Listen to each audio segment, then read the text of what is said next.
प्रेम से शंकर भगवान की, नवो मैया की।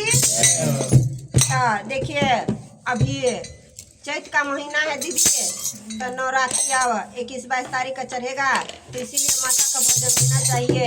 और कितने हमारे गुरु भाई गुरुमान करती है, जैसे चाचा में खाली दीदी के नाम लो, तो दीदी अब इतना बन हम बैठे हुए हैं यहाँ पे, इतना हमारा गुरु भाई गुरु बहन बैठे हुए हैं, और यहाँ हम यदि एक के प्रणाम कर ले एक के ना करे तो उसका तो कुछ होगा ना मान। इसीलिए हर भगवान को नाम लेना चाहिए।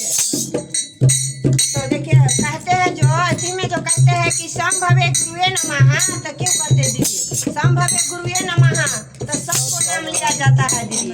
तो इसीलिए तो सबको भजन होना चाहिए। तो जैसे माता है हमारा, तो कैसे कहते हैं माता को,